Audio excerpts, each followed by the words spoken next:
Con mucho gusto les doy la bienvenida a esta mesa redonda de Investment Insights. Como saben, la hacemos cada mes y en este mes de octubre definitivamente tenemos cosas que discutir.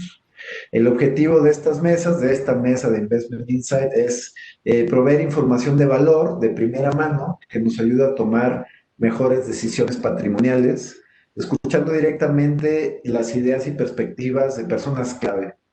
Y como en las sesiones anteriores, nos acompaña Héctor Madero Rivero, presidente del Consejo de Administración de Corporación Actinver, Julio Serrano, director de capitales del grupo, y Enrique Covarrubias, el Chief Economist igualmente del grupo Actinver. En la sesión de hoy, quisiéramos que fuera muy dinámica, habrá una brevísima introducción, una revisión rápida de la situación y los eventos más relevantes, los 5 minutos a cargo de Julio y Enrique. Y después, tres preguntas a debate. La primera pregunta será, en este mes de octubre, ¿qué podemos esperar, dado el escenario político electoral de Estados Unidos, tanto en Estados Unidos como en México? La segunda pregunta es, después de la elección, aquí haremos un pequeño debate de quién cree que va a ganar, quién va a ser el ganador y qué podría suceder en términos de mercado con ese ganador. Y la tercera pregunta es la pregunta que a todos nos atañe, es ¿en qué invertir? ¿Cuáles son los sectores, las empresas, las monedas que podrían ser muy buena oportunidad de inversión o de preservación de capital o según la estrategia que cada uno esté buscando? Entonces, les agradezco mucho a todos su asistencia. Gracias, Héctor, Enrique, Julio. Y les recuerdo a todos que esta sesión se va a grabar, la vamos a distribuir de manera grabada. Julio también preparó un paper respecto a sus perspectivas que también se distribuirá. Y al final de la sesión tendremos un breve espacio de preguntas y respuestas. Trataremos de responder la mayor parte, pero siempre quedan por resolver y siempre les damos seguimiento después del evento todas las preguntas. Entonces, les agradezco a toda la asistencia y pues empezamos con la breve introducción. Enrique, Julio. Sí, gracias. Gracias a todos por regalarnos un ratito de su tarde para hablar del entorno económico y de mercados, tanto lo que pasó en el mes de septiembre como lo que estamos viendo en octubre, ya a un mes de las elecciones en Estados Unidos, un evento sumamente relevante. Déjenme les comparto una pequeña presentación para poder hacer esto un poco más estructurado. ¿Qué pasó en el mes de septiembre? Tuvimos eventos principalmente macroeconómicos que estuvieron moviendo de una manera muy fuerte al mercado. Recuerden que los eventos de salud del presidente Trump en realidad ya fueron en el mes de octubre, pero ahorita mencionamos algo de eso. Durante el mes de septiembre se confirmó que la economía global tocó fondo. Creo yo ya podemos afirmar que todas las economías del mundo están en una fase de expansión, una expansión que va a ser y está siendo sumamente paulatina, pero el resumen de los daños en este 2020 es que va a ser la mayor contracción a nivel global desde la crisis posterior a 1929, es decir, el año de 1930 de caída. Solamente una economía a nivel global va a tener esta recuperación en forma de V, que se había estado anticipando, que es el caso chino, ya muy estables los pronósticos de crecimiento, tanto de analistas como de funcionarios del mismo gobierno chino, esperando que este año crezca 2% y el próximo año 7.6%.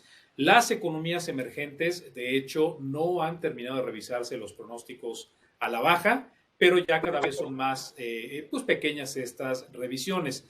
Las economías emergentes en general, como ustedes pueden ver ahí, dependen mucho del espacio que tenían los gobiernos para apoyar a sus economías. Algunas, como Brasil, tuvieron pues la idea de inyectarle muchos recursos el gobierno de Bolsonaro a las familias para que este año no fuera tan fuerte la caída, pero aún así casi 6% de contracción. Y las economías desarrolladas, que van a tener una contracción sumamente fuerte, pero mucho menor que la de las economías emergentes, y el próximo año ya se vislumbra algo de recuperación. Ahora, esto obviamente está generando presiones inflacionarias a nivel global.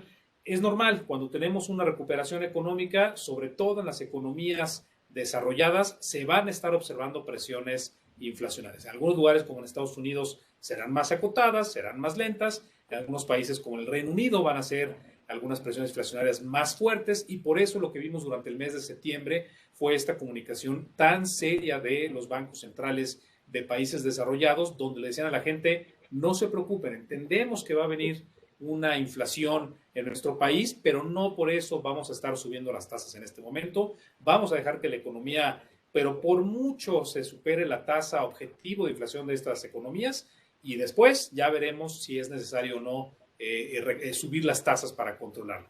Por lo pronto, las presiones inflacionarias ya han comenzado a aparecer en algunos lugares y a pesar de eso, la Reserva Federal, por ejemplo, mandando la señal de que las tasas las van a mantener en 0%, incluso hasta el 2023 o más, si es que llegara a hacer falta. Comienza a haber ya algunas presiones fiscales y creo que esto es relevante porque algunas economías como la de Estados Unidos han logrado claramente hacer que su economía más o menos se estabilice, más o menos comience a verse algo de recuperación, pero una economía como Estados Unidos con una moneda tan fuerte y con la posibilidad de poder emitir deuda casi de manera infinita con las tasas al 0%, el balance público de Estados Unidos este año, es decir, lo que va a gastar por encima de lo que va a ingresar su gobierno como porcentaje del PIB, va a llegar al 16% de déficit, pero no están preocupados. Ya el próximo año verán qué es lo que hay que hacer para regresar a finanzas públicas un poquito más sanas.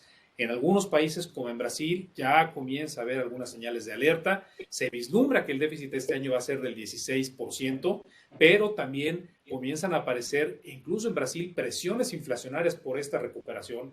El Banco Central está preocupado. Implícito en algunos instrumentos de mercado, ya incluso está la posibilidad de que Brasil suba, no que recorte, que suba tasas este año. Lo más probable es que sea hasta el próximo, pero con eso un nerviosismo de que al incrementarse las tasas en estos países vaya a comenzar a haber presiones de finanzas públicas. Finalmente, antes de pasar a mercados, sobre todo dejarle la palabra a Julio que nos detalle un poquito más de lo que sucedió en las bolsas, los bancos centrales, como les mencionaba, han hecho lo posible para apoyar a la economía con recortes de tasas. En el caso mexicano, como es el caso de la mayoría de los bancos centrales a nivel global, en realidad estos recortes de tasas ya estaban llegando al límite. Ya no se volvió a recortar la tasa en nuestro país en 50 puntos base, solamente fue de 25 puntos base. No sé si ya se cerró el ciclo de recortes a nivel global, pero yo creo que estamos ya muy cerca. Incluso en el caso mexicano, pero por mucho 25 puntos base más, y eso sería el final de esta historia. En algunos países sé que es por problemas internos, pero por ejemplo en Turquía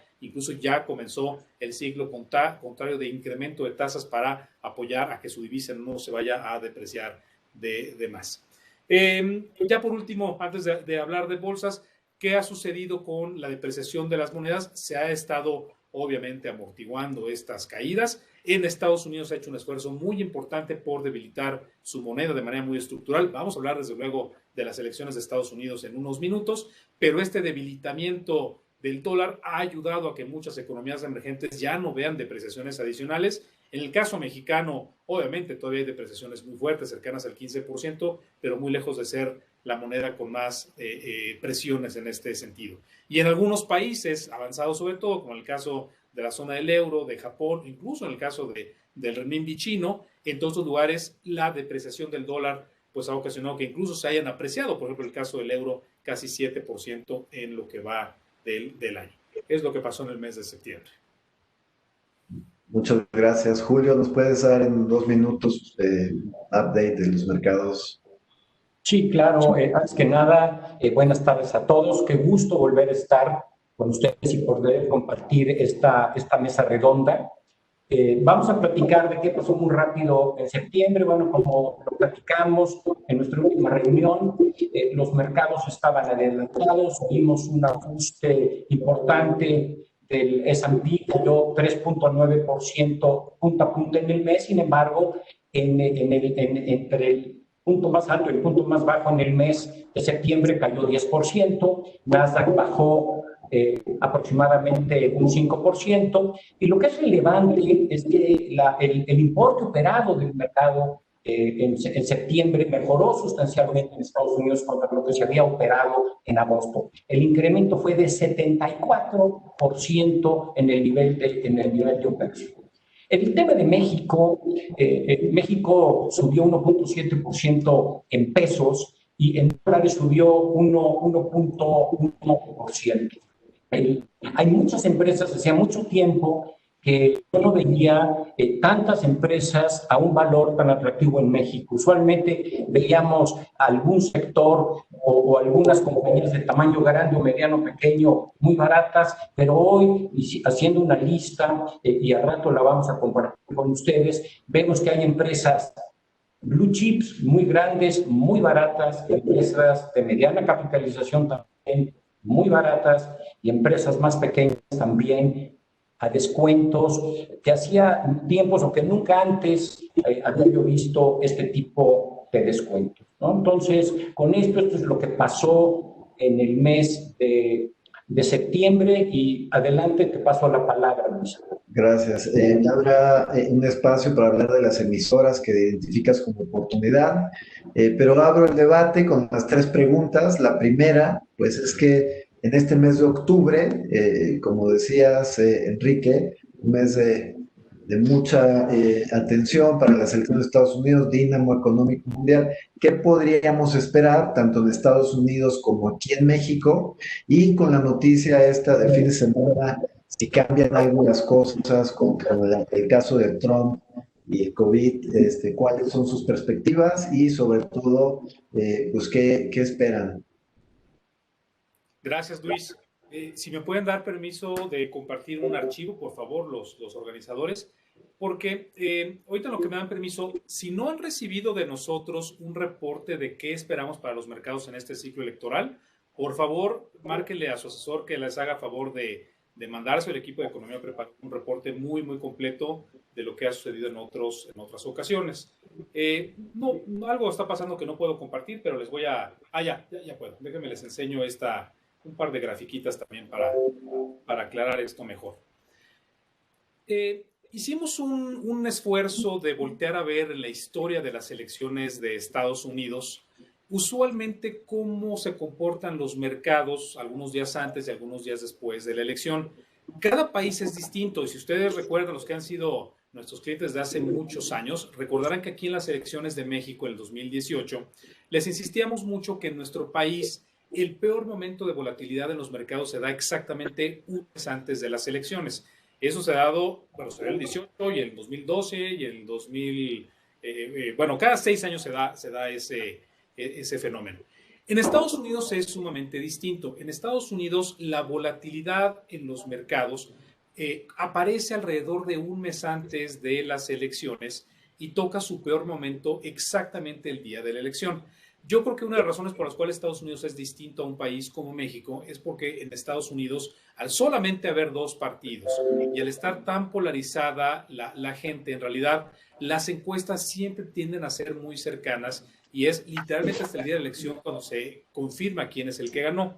Si ustedes ven la volatilidad de las bolsas, nada más en las últimas 4 elecciones, en el caso de Estados Unidos, un mes antes de las elecciones, o sea, ya estamos ahí, la volatilidad está por ahí de un 22% por debajo de lo que se va a observar el día de la elección. Y una vez que se da la elección, comienza un proceso en el cual la volatilidad comienza a disminuir, aunque no tan rápidamente como apareció. En esta ocasión en particular, obviamente la volatilidad parece que va a ser sumamente alta, ¿no? Porque tenemos a un presidente en Estados Unidos que es bastante inusual en muchos sentidos, está metiéndole mucho ruido a la elección, mucho ruido a los mercados. Nada más por dar un ejemplo, el día de ayer dijo que no iba a haber ningún tipo de negociación de estímulos fiscales para la economía de ese país y hoy en la mañana dijo que siempre sí, que sí va a haber un esfuerzo muy importante para eso y con ello la bolsa americana ha tenido esta volatilidad. Ahora, en Estados Unidos sucede un fenómeno que es muy distinto al del resto de las economías, porque cuando allá hay presiones en los mercados, su moneda no se debilita, como es en el caso de nuestro país. Allá su moneda se fortalece, porque a nivel global lo que se hace es que se busca un refugio seguro y por excelencia es el dólar y en particular las compras de renta fija de corto plazo, ¿no? La deuda que emite el gobierno federal. Entonces, sí estamos esperando que el dólar se fortalezca como tal durante todo este ciclo electoral, que llegue el peor momento muy cercano al día de la elección, como es en otras ocasiones, antes de que comience a ceder. Y para una economía como la mexicana, pues el efecto es distinto.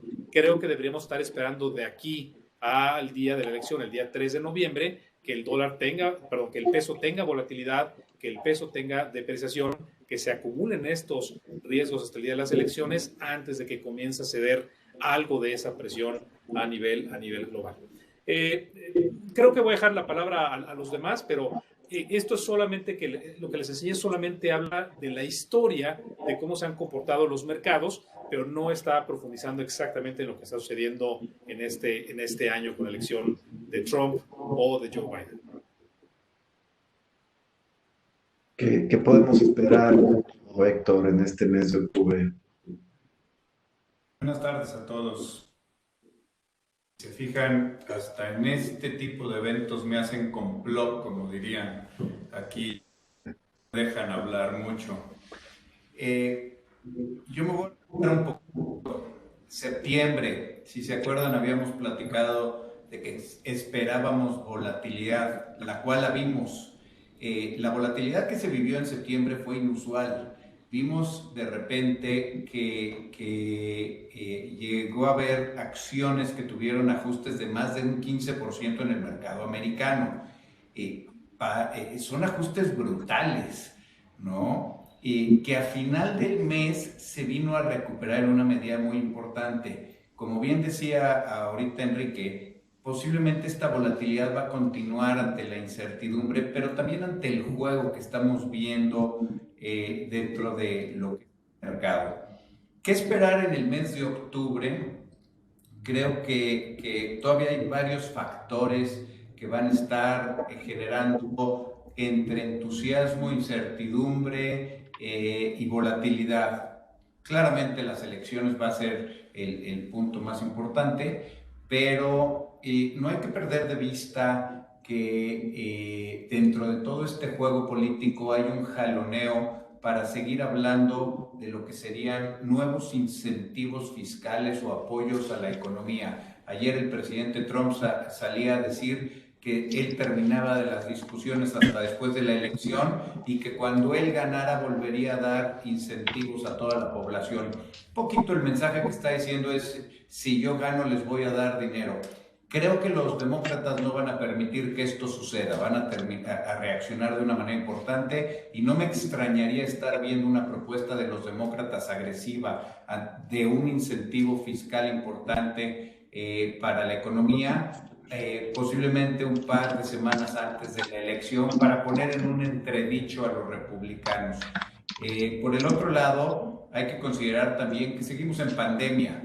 Ya llevamos muchos meses en la pandemia, ¿no? Entramos en marzo, esperábamos que era de 3 meses, después por ahí del verano dijimos que para septiembre íbamos a ver una disminución importante y resulta que esto sigue, ¿no? Yo cada vez estoy más consciente de que creo que en el mejor de los casos la situación que estamos viviendo va a perdurar hasta el verano del año que entra.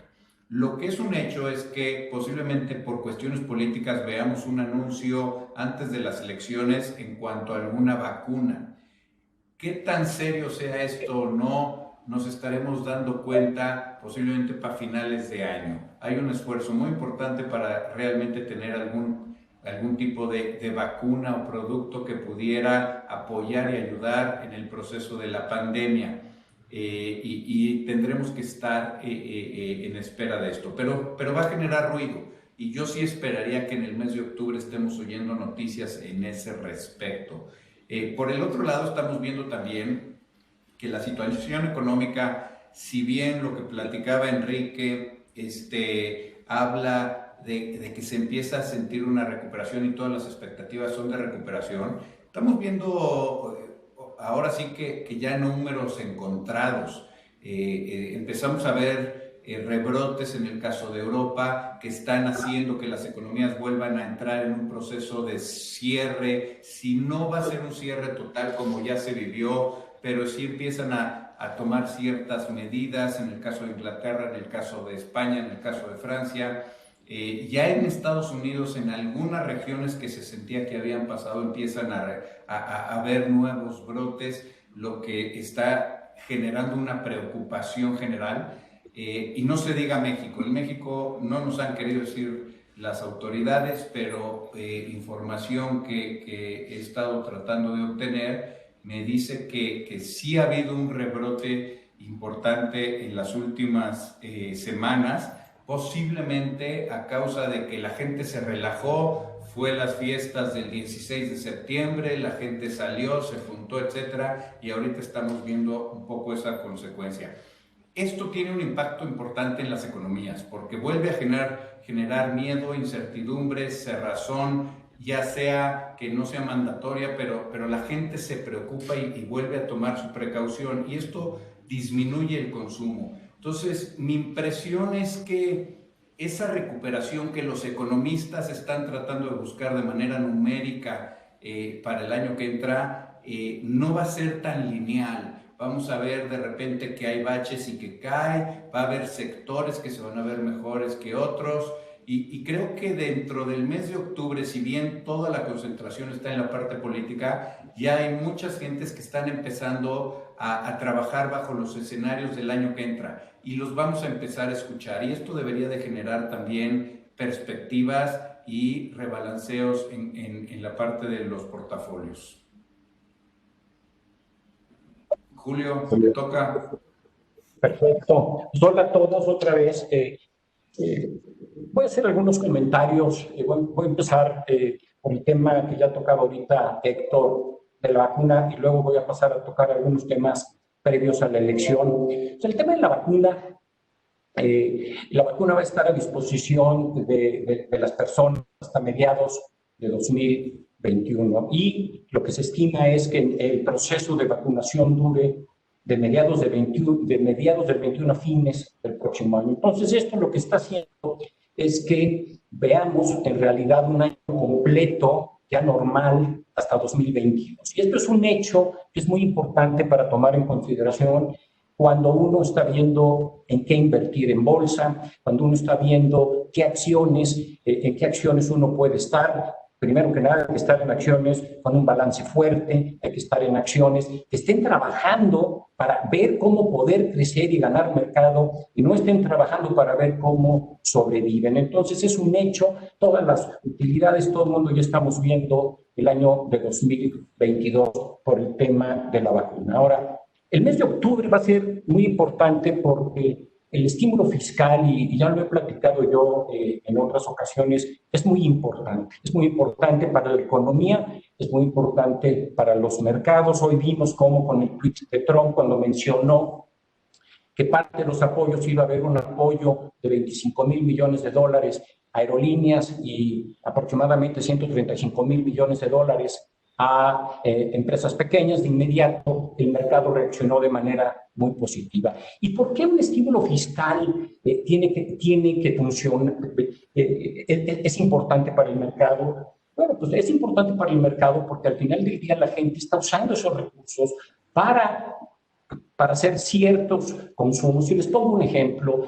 Hace poco Tim Cook mencionó que en el último trimestre más del 50% de los iPads vendidos los compró gente que nunca antes había tenido un iPad. Pero para poder comprar un iPad en Estados Unidos de clase media, requieren de un estímulo fiscal. Por eso es muy importante.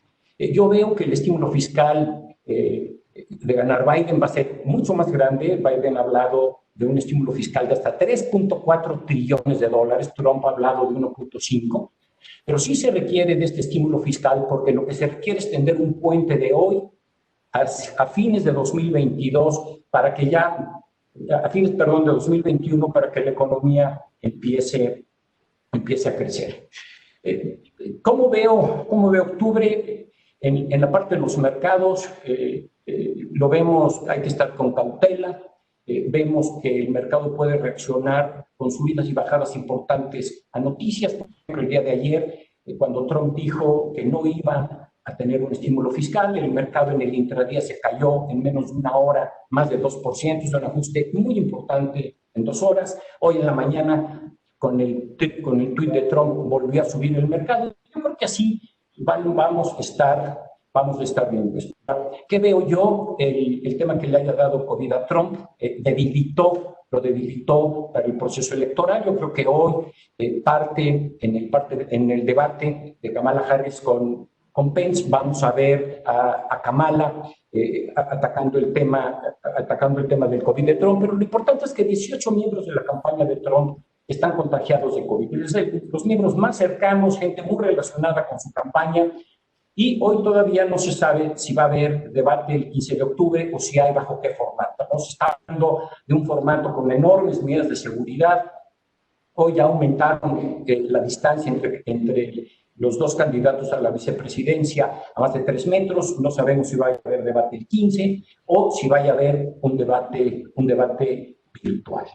¿Cómo va la ventaja? Enrique ya lo mencionó. Al día de hoy pues, le lleva unos 9 puntos porcentuales Biden a Trump. Sin embargo, y con eso voy a terminar esta parte, sin embargo, debemos de reconocer que en Estados Unidos la votación es distinta a la votación en México. En México se considera la votación total y de ahí se hace el conteo de los votos. En Estados Unidos se tiene que hacer la votación por estado y cada estado tiene diferentes votos electorales. Les pongo un ejemplo, pues California tiene 55 votos, Texas tiene 38, Nueva York y Florida tienen 29. Entonces, al ganador del estado, aunque sea muy pegada la relación, el ganador del estado se lleva todos los puntos. Y eso es lo que sucedió con Hillary Clinton hace 4 años. Ella en el voto electoral, en el voto popular de la gente, ganó la elección presidencial. Sin embargo, por la forma de cómo es el método americano, perdió la elección. Termino mi parte.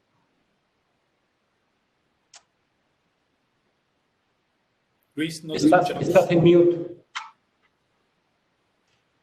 Gracias. Apuntaban ustedes ya el tema de la elección.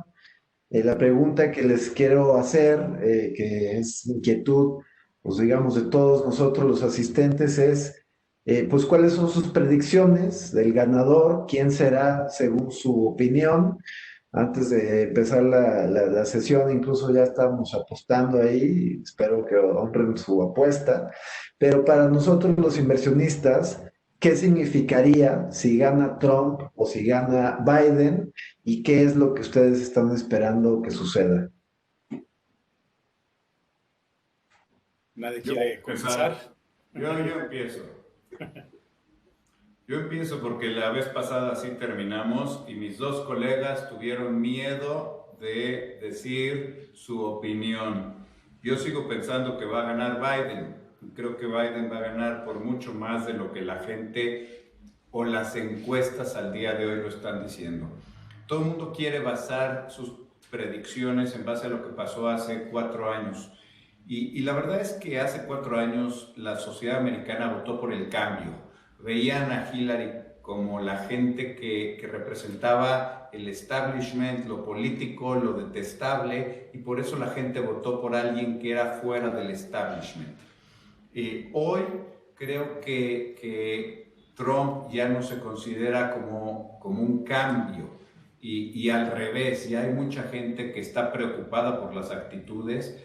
Creo que tocó filamentos esenciales de lo que es la sociedad americana, cuando el señor cuestiona o pone en cuestionamiento la democracia al decir que no necesariamente va a aceptar el resultado de la elección o darlo a intuir que podría no estarlo aceptando, hablando de que si puede haber fraudes, etcétera. Está tocando ya temas que sí le pega a la sociedad americana. No quiere decir con esto que Biden sea visto como alguien fresco, nuevo, con ideas. Al revés, creo que aun cuando la sociedad americana percibe que Biden no es el mejor candidato, pero sí creo que están percibiendo que es una mejor persona, sobre todo para lo que necesita Estados Unidos. Yo soy creyente que va a ganar Biden. Hace apenas el día de ayer, una firma grande en Estados Unidos sacaba un reporte que hablaba que una victoria de Biden con todo el Senado también por parte de los demócratas podría hasta acelerar la recuperación de la economía americana. Esto por lo que mencionaba Julio, de que los demócratas estarían más dispuestos hacer un estímulo fiscal más grande de lo que se está hablando al día de hoy. Cabe mucho que esperar, y yo creo que todavía hay mucha incertidumbre en cuanto a cómo va a actuar cada quien. Lo que es un hecho es que estamos viviendo una época muy complicada, donde se han tomado medidas extremas.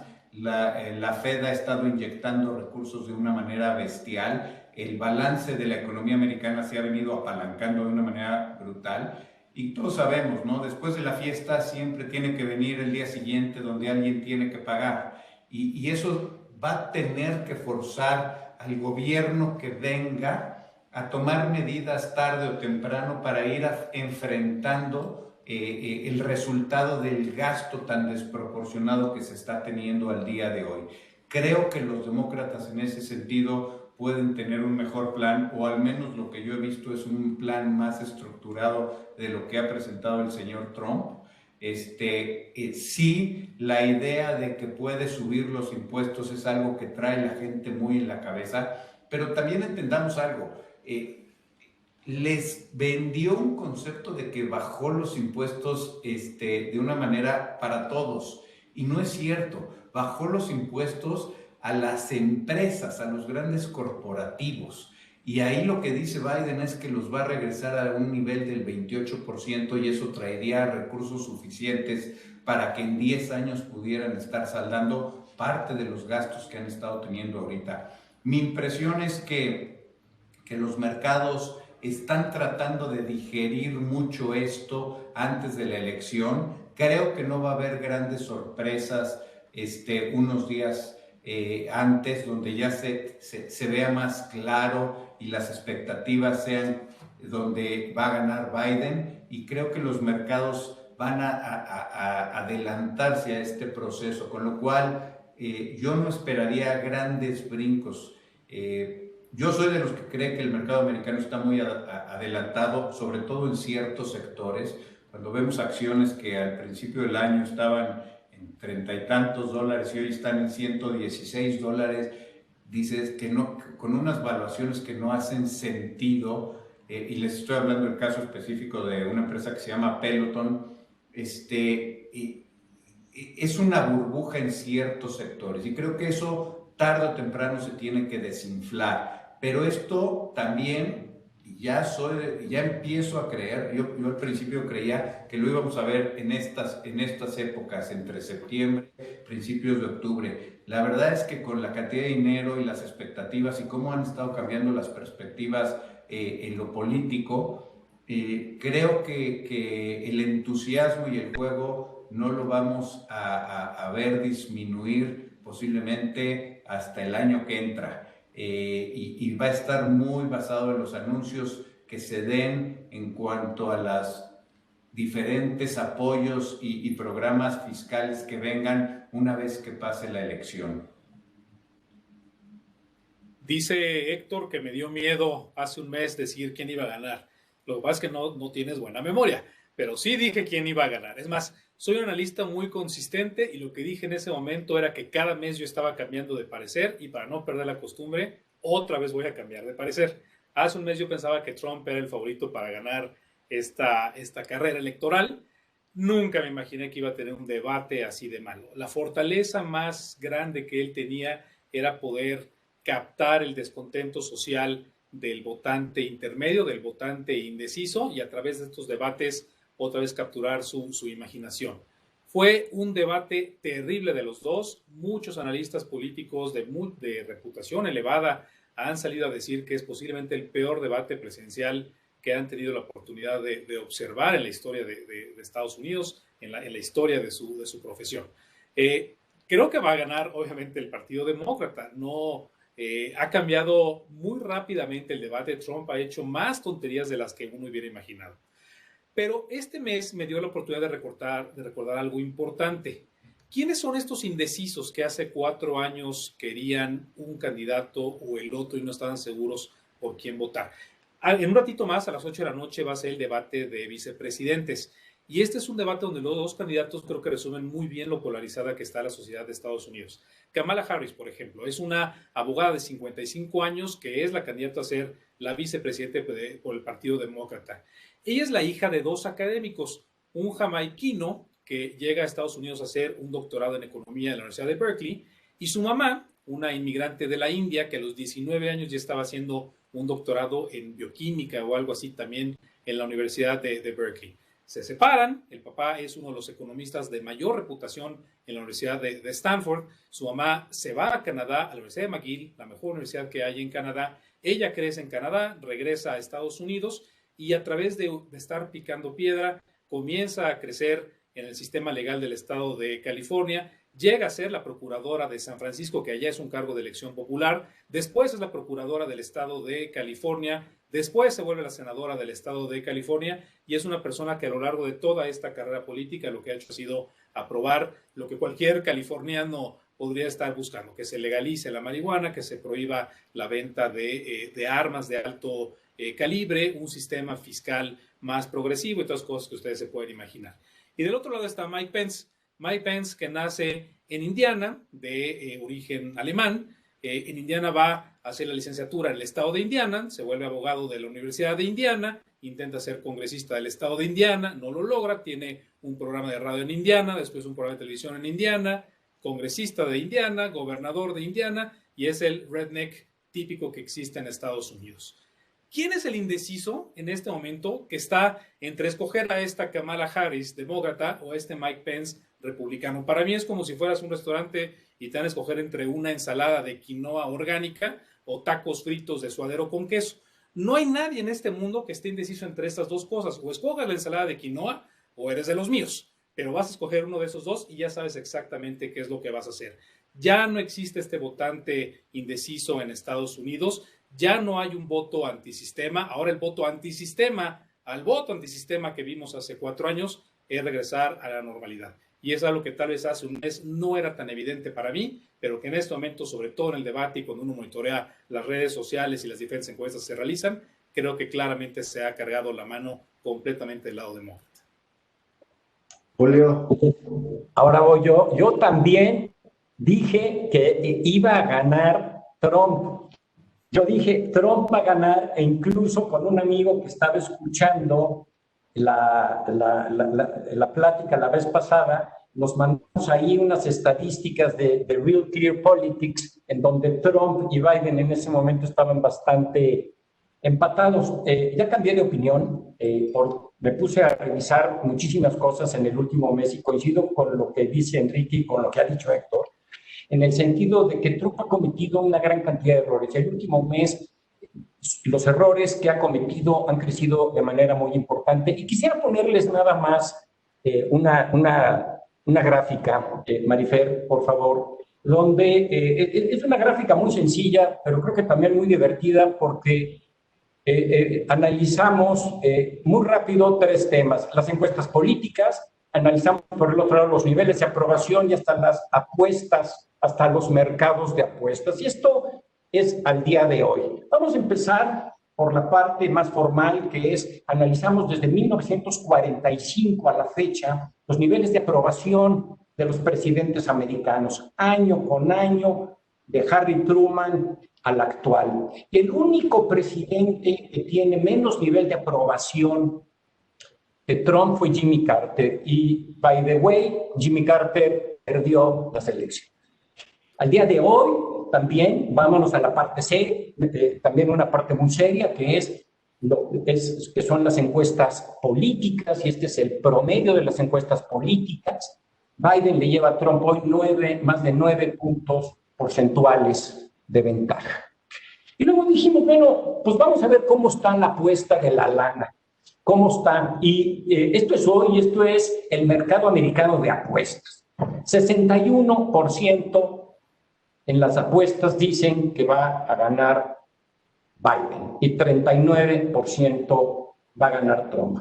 ¿Qué pasaría si llega Trump a la presidencia? Pues sería más de lo mismo de lo que hemos vivido los últimos 4 años. No voy a profundizar en eso. ¿Y qué pasaría si Biden llega? Yo creo que desde mi punto de vista va a ser benéfico para Estados Unidos, pero también va a ser benéfico para México en el mediano y largo plazo. Ya platicamos, tanto Héctor, Enrique y yo, del tema de los estímulos fiscales, pero hay un tema que es muy relevante que Héctor tocó hace un momento, y es el tema de los impuestos. Estados Unidos va a tener que subir impuestos. Yo no creo que lo suba en el 2021, yo creo que va a ser una historia más hasta el 2022, pero no pueden subir, o sea, tiene que subir los impuestos de la Unión Americana, y más si vienen paquetes de estímulos fiscales muy grandes. Pero desde mi punto de vista, hay que entender cómo pueden venir esos impuestos, y todavía no tengo claro qué pudiera pasar con los mercados, por dos razones. La primera razón, Biden trae un modelo nacionalista y va a invitar a que las empresas americanas inviertan más en Estados Unidos. Entonces, este modelo nacionalista seguramente va a venir acompañado, sí, de más impuestos, pero por el otro lado estoy seguro, hay una alta probabilidad de que veamos que haya deducciones importantes a inversiones que se hagan en los Estados Unidos. Entonces, eso puede ser un mitigante, esa deducibilidad de impuestos de las empresas que quieran ampliar su planta productiva en los Estados Unidos. Entonces, eso es un tema importante. Por el otro lado, en los estímulos fiscales, obviamente todas las empresas de la economía real van a tener un beneficio, ya lo veíamos. Por ejemplo, Disney hace un par de semanas tuvo que recortar a más de 28,000 personas que trabajan en algunos de estos puestos eventuales o de part-time jobs.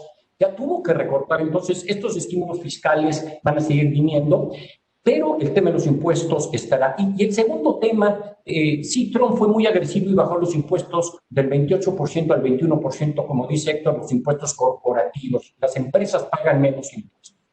No creo que lo suban del 21 al 28 de golpe y porrazo. Yo soy más de la opinión que veremos un escalonamiento de impuestos. ¿Qué pasaría finalmente si Biden sube impuestos? Bueno, los sectores más perjudicados, primero sería telecomunicaciones, el segundo sería consumo discrecional. Tecnología está como a la mitad, pero vienen cambios muy importantes que ahorita vamos a platicar, y en algunas empresas no va a importar y la gente va a seguir invirtiendo.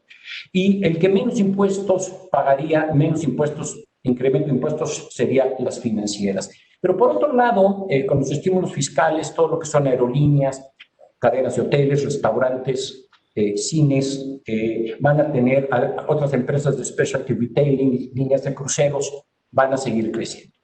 ¿Qué hay que ver hacia adelante? Ya hace unos días lo mencionaron los demócratas. No creo que vaya a pasar mucho todavía, ni que vaya a ser un tema de 2021. Es que las 4 grandes tecnológicas están ejerciendo poder monopólico, ¿no? Ya los republicanos ya lo han mencionado, ya los demócratas lo han mencionado. No lo veo yo que vaya a estar en la agenda de Biden para el 2021, porque se va a buscar una recuperación de la economía y de los mercados.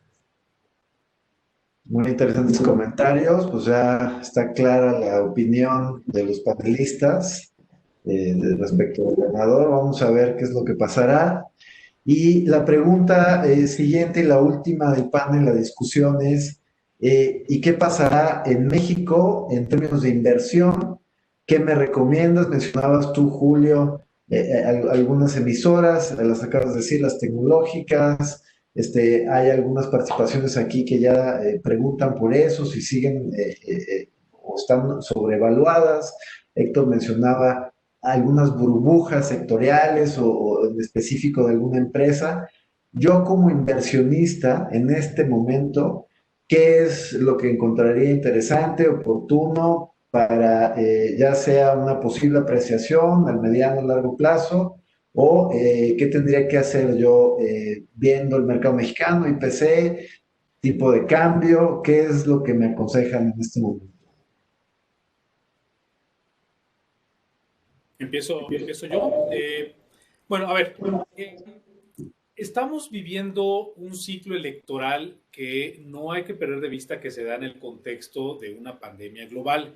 Es una pandemia que ha transformado completamente los procesos productivos, la manera de consumir y también cambió completamente la jugada que tenían los bancos centrales y los gobiernos en general de todas las economías del mundo. Este año sí estamos viendo una transformación sumamente profunda en estos sectores. ¿A qué me refiero con esto? De la crisis de 2008 a la fecha, poco más de 10 años, hemos visto que la estrategia para seleccionar activos es una que se llama de momentum. Llevamos más de una década con esta estrategia de momentum. Momentum significa no voltees a ver necesariamente los fundamentales de una empresa. Si está en el sector correcto, va a subir. Y al revés también, aunque una empresa no tenga los fundamentales, o al revés tenga los fundamentales correctos, si el sector está apestado, es un sector que va a seguir cayendo.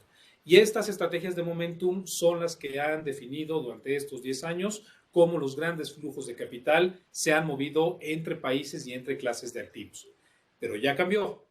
Ya estamos en este momento viviendo en un entorno de elevadísima volatilidad, donde ya no es fácil saber si las cosas están subiendo o están bajando. Saber si está subiendo es hoy comparado con ayer o hoy comparado con hace unos cuantos minutos. Es un entorno de muchísima volatilidad y hemos comenzado a ver una transformación hacia voltear a ver verdaderamente los fundamentales de cada empresa en lo particular y de los sectores en lo particular también.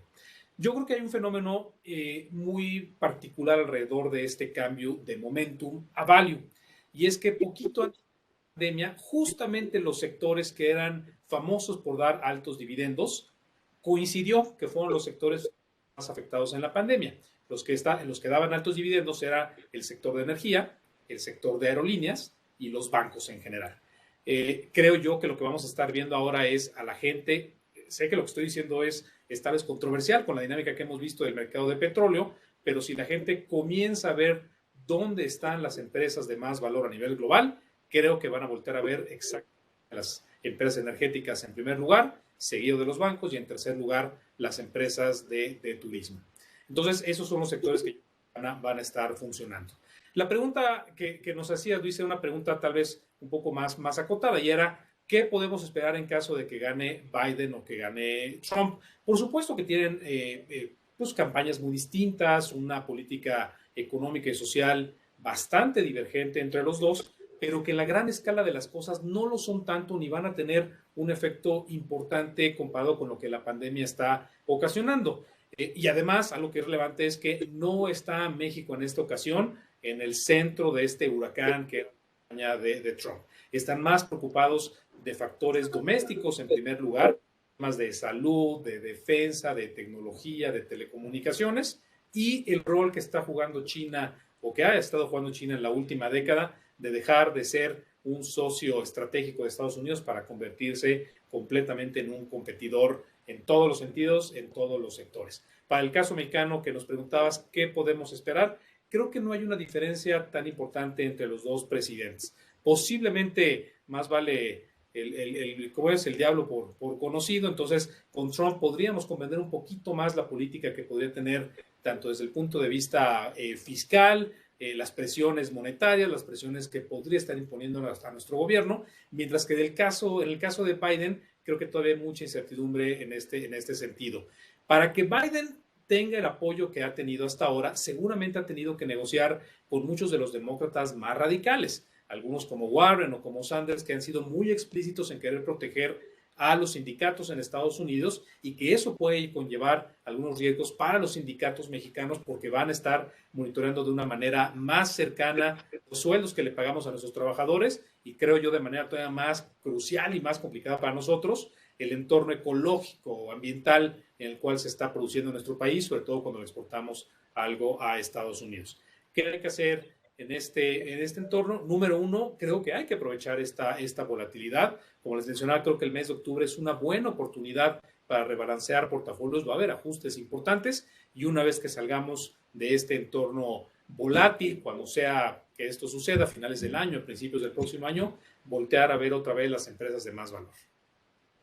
Julio, Héctor. ¿Quieres, como dicen, ¿Quieres no? cerrar, Héctor?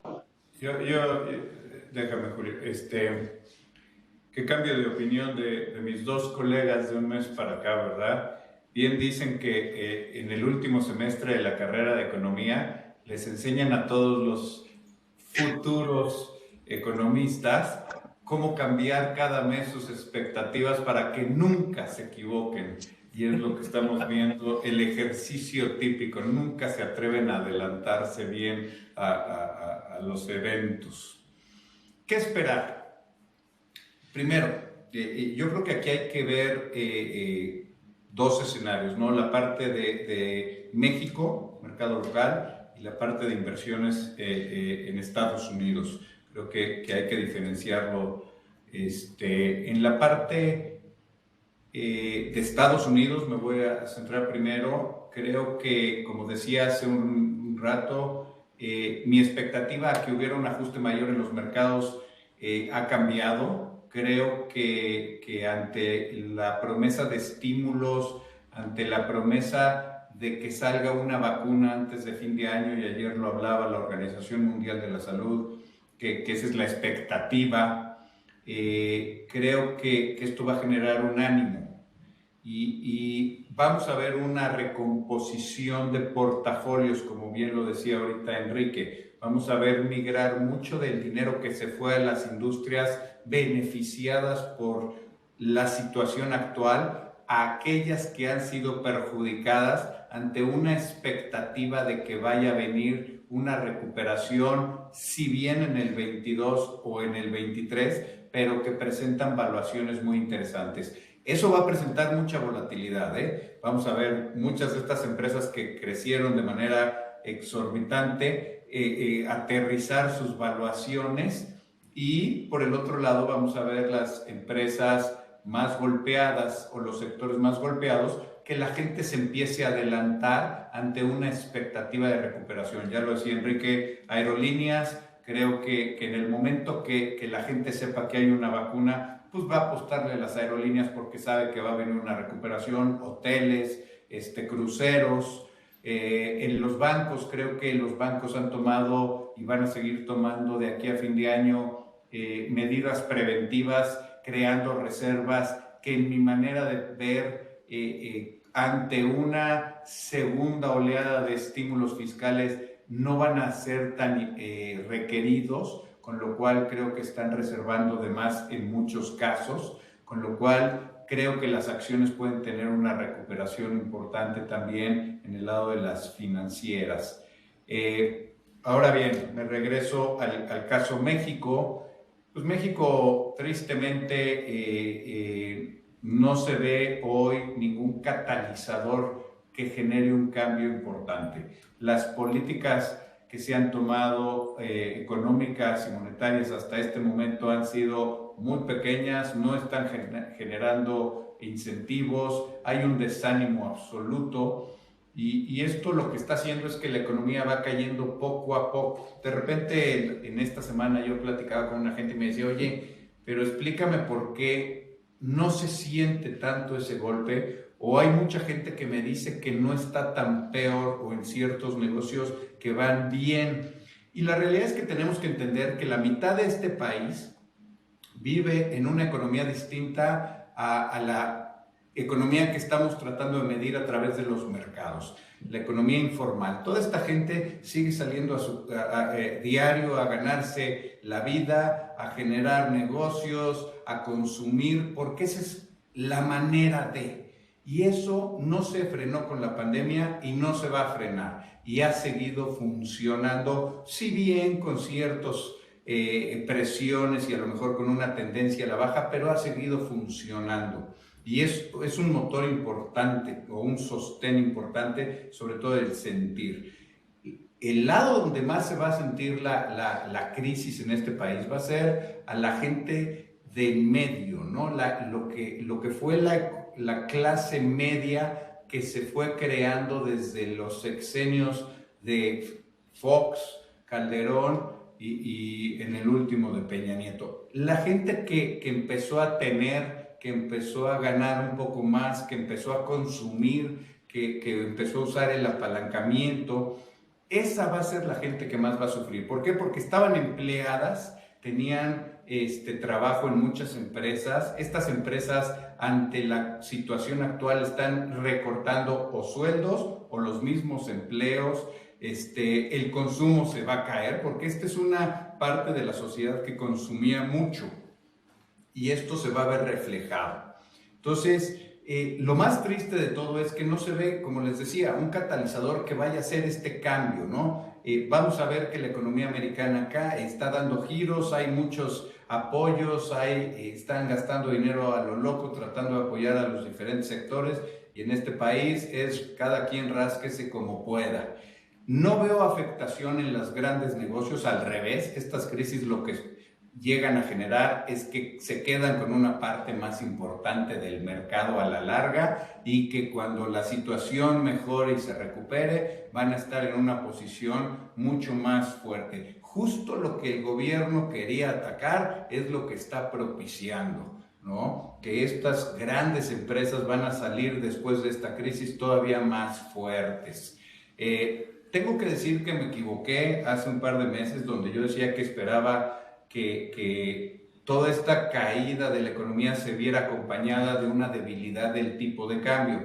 Mucha gente me preguntaba en septiembre, ¿qué está pasando? ¿Por qué se fortaleció el peso? La realidad es que se fortaleció por movimientos en el extranjero. Todos sabemos que el peso es todavía una de las 5 monedas que más se opera en el mundo, y ante lo que explicaba Enrique de una debilidad del dólar, muchos de los traders en el mercado global estaban apostando a diferentes monedas a fortalecerse, y el peso fue una de esas. Pero sí creo que no hay tampoco algo que nos diga que va a llevar a una devaluación abrupta. Creo que va a seguir en una tendencia sobre estos niveles de aquí a fin de año. Eso nos debería generar algo de tranquilidad, al menos de aquí a finales del año o principios del año que entra. Hay que entender que el año que entra es un año político ahora en México. El gobierno va a gastar dinero de donde pueda. Ya fueron los fideicomisos, ahí viene el remanente Banco de México, etcétera, etcétera, pero todo para tratar de simular una mejoría en la economía. No sé si les va a dar tiempo o va a tener la fortaleza necesaria, pero sí creo que al menos van a tratar de mandar esa señal, con lo cual creo que va a haber oportunidades. Ya específicamente, para las gentes que están en la parte rentista, que no quiere riesgos, que quiere su retorno de tasa de interés, es muy frustrante invertir en estas épocas, ¿no? Porque nos han bajado la tasa al 4%, pero para colmo hay una retención de cerca del 1,5% por parte del gobierno, que se recupera cuando uno hace declaración. Pero ¿cuántas gentes no están requeridas de hacer esa declaración? Por lo cual esa retención es final. Entonces te están afectando directamente en la tasa, por lo cual obtener hoy un rendimiento adecuado en renta fija es complicado. Mi recomendación en ese caso es empezar a buscar bonos de empresas buenas que tengan tasas revisables, que nos paguen un premio. ¿Por qué? Porque ahí podemos recuperar. Ante la incertidumbre y el miedo, los spreads se han abierto, y eso nos permite recuperar una parte importante de lo que ha sido la baja de las tasas. En el mercado de capitales, la mayor tristeza es que hemos visto cómo se ha venido achicando y ha perdido liquidez, y no vemos que haya un incentivo de la gente en México local, la persona física, de voltearse y decir quiero invertir en acciones mexicanas, por la incertidumbre, por el miedo, por todo el entorno que estamos viviendo. Pero sí creo que hay oportunidades, y les voy a decir dónde. Los primeros que van a voltear a ver el mercado y buscar oportunidades ante las valuaciones actuales van a ser los fondos de inversión americanos especializados en este tipo de cosas. Y es un mercado enorme, que se habían salido del mercado de México desde hace 2 o 3 años, y estos van a tender a regresar. Entonces hay que escoger aquellas empresas primero que les gustan a estos fondos, que son las empresas grandes, las empresas sólidas, las empresas en sectores que entienden y fáciles, que no tienen una afectación política, y por otro lado que presentan unas valuaciones muy interesantes. Estoy hablando, por ejemplo, de un FEMSA, que hoy trae un descuento ante su valor de partes de más del 30%. Estoy hablando de empresas como Fibra 1, que si bien el sector inmobiliario todavía va a sufrir el año que entra, pero tiene propiedades y un valor del doble de lo que está operando en el mercado. Entonces, es comprar estas acciones con una expectativa, como bien decía Julio, para el 2022, donde ahí vamos a ver una recuperación y estos fondos van a empezar a buscar este tipo de inversiones lo más probable en el primer trimestre del año que entra, cuando ya se ve una claridad ante el fin de la pandemia, y entonces van a venir, van a empezar a husmear y van a buscar este tipo de oportunidades. Otras empresas que me gustan, Alsea, que si bien ha sufrido muchísimo por la parte de los restaurantes y el cierre, etcétera, hay que entender que la mayor parte de su negocio sigue concentrada en lo que es café y pizzas, ¿no? Y eso va a ser un motor que les va a dar el crecimiento, y ante una expectativa de apertura de los locales y de los restaurantes, pues eso nos va a hablar de una recuperación que no está considerada hoy en el valor de la empresa. Otras empresas, por ejemplo, ayer hacíamos un evento muy interesante con Tracción, que es una empresa que hemos venido promoviendo, una empresa de logística, de transporte, que es esencial en este país y que ha venido creciendo.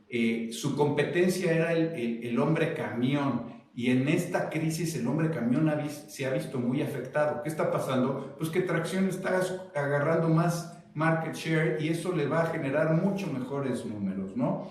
Y ya por último, una empresa más pequeña, pero que creo que tiene un potencial interesante, y la mencioné la vez pasada, H-City. Y para esto quiero decirles que el día de hoy en la mañana el Departamento de Análisis sacó un reporte recomendando esta acción, y no tengo ahí nada que ver, y no me oyeron el mes pasado cuando yo decía que me gustaba esta empresa, pero aquí tengo el reporte que salió hoy en la mañana, donde el precio al día de hoy está a niveles de 5.40, y en la recomendación del área de análisis es que puede llegar a niveles de 11 pesos el año que entra. Entonces, es un retorno bien importante. Es para aquellas gentes que les gusta este tipo de inversiones con los riesgos que implica, y yo les invito a que pidan su reporte a sus asesores, que se los mande, que lo lean, que lo vean con calma, porque creo que sí va a haber oportunidades que pueden presentar grandes retornos. Muy bien, Julio. Emisoras recomendadas. Emisoras recomendadas, aquí tenemos una lista. Si pueden subir, por favor, la lámina, de gran favor, Marifer. Ahí está. Vamos a hablar, ya hablamos de No me copies. No es que te copie, fíjate, está América Móvil. América Móvil está comprando un negocio en Brasil, genera el 70% de su dinero fuera del país, y es un crecimiento muy importante. Chedraui está teniendo unos números muy importantes, está a 32% de descuento en su valor de reposición. Si hoy quisieras construir las tiendas de Chedraui, estás a un 32% del valor de reposición, y algo que es muy importante, ya casi el 50% de los ingresos se generan en dólares fuera de México.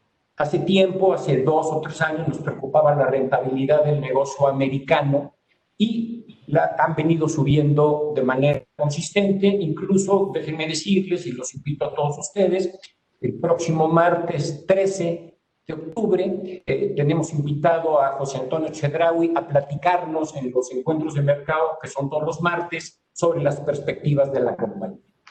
En el caso de Hoteles City Express, está a un descuento neto quitando deuda de 70%. O sea, el precio se queda corto, incluso el precio que comentaba hace un momento Héctor se queda corto. FEMSA, ya lo platicamos, y para todos aquellos, está un descuento muy importante, y hay que recordar que es Oxxo, que tiene farmacias, que tiene el negocio, la embotellera de Coca-Cola más grande del mundo en términos de volumen, y tiene el 20% de Heineken. Fibra Monterrey está muy bien administrado y paga un dividendo del 11%, el 11% de dividendo. En el caso de Fibra 1, pues que está un descuento de casi el 60%, si bien y la vez pasada platicábamos que el negocio comercial de Fibra 1 está castigado, es una tercera parte, entonces es un regalo. Fibra 1, Orbia es otro negocio. Hoy, comprando Orbia, te llevas del 70% del negocio gratis. Solo está reconocido el 30% del negocio. Tracción, que ya lo comentó Héctor y que el día de ayer platicamos con Avi, tiene un enorme potencial de crecimiento. Y también, finalmente, Walmart, que es la cadena de autoservicio que más beneficiada se va a ver del e-commerce. Y regresando a Tracción, y ayer platicando con Avi, le hicimos una pregunta, le dijimos, ¿cómo te ha ido en la pandemia y qué ha pasado con el e-commerce? Bueno, durante la pandemia el volumen del e-commerce se multiplicó por 2.5 veces. Es una cosa impresionante el crecimiento que está mostrando Tracción. Y de las empresas americanas, ahí están los nombres, están todas ordenadas, está orden alfabético. Algo importante, Apple está lanzando el próximo 13 de octubre el iPhone 5G, pero el iPhone 5G es un game changer porque viene con el Internet de las cosas. Entonces, este sí es un lanzamiento el más importante en muchos años que no se tenía, ¿no? Y tenemos un portafolio combinado. Amazon sigue creciendo, el negocio fuera de Estados Unidos representa como el 20-22% del PIB del mundo, apenas están creciendo, apenas está siendo rentable fuera de Estados Unidos Amazon. AMD hace chips para computadoras, hace chips para videojuegos. Está creciendo de manera muy importante. Coca-Cola nos gusta, es un negocio tradicional que lleva 50 años pagando dividendos. En el caso de PayPal, pues la seguridad de pago es sustancial. Nos gusta Pfizer, vemos que Pfizer debe de ser una de las ganadoras ahora que encuentren la vacuna. En el caso de Microsoft, el negocio de la nube está creciendo y el almacenamiento de datos es algo relevante, y hoy poca gente todavía paga por la nube. La tendencia es que en 5 años todos nosotros vamos a pagar por tener almacenado, ya sea como personas físicas o como empresas, vamos a pagar así como fuera la luz, vamos a pagar para que alguien nos guarde todos los datos. Y finalmente UPS, que se va a ver que se está viendo beneficiada por el e-commerce, que se va a ver también beneficiada por la distribución de las vacunas. Muy bien, pues muy nutridas. Perdón. Hay más empresas ahora que la vez pasada. Sí, pues muchas gracias. Tocaron algunas de las inquietudes, mencionaron algunas de las emisoras que los invitados preguntaban también. Yo les recuerdo a todos que tenemos en Bursanet los reportes y análisis de cada una de estas emisoras. Aprovéchenlos, con un clic pueden saber el resumen de la empresa, el resumen de su último reporte trimestral, algunos de los fundamentales más importantes. Verdaderamente es información de mucho valor a través de Bursanet o a través de su asesor en el caso de que estén en el servicio asesorado. Les agradezco mucho a todos la participación. Les recuerdo que vamos a distribuir este video y además el paper que nos prepara Julio con los insights de esto, que hablan más a detalle de estas emisoras y sus perspectivas. Y pues nos vemos en el siguiente. La siguiente sesión será pues, un día después de las elecciones. Pues ahí espero que si pierden, pues paguen sus apuestas. Les agradezco a todos. Inviertan. Es una muy buena oportunidad. Aprovéchenla. Apóyense con los asesores, con la información a través de Bursanet. Y con mucho gusto estamos a sus órdenes todos. Gracias, Héctor, Julio, Enrique, gracias a todos. Gracias, hasta luego.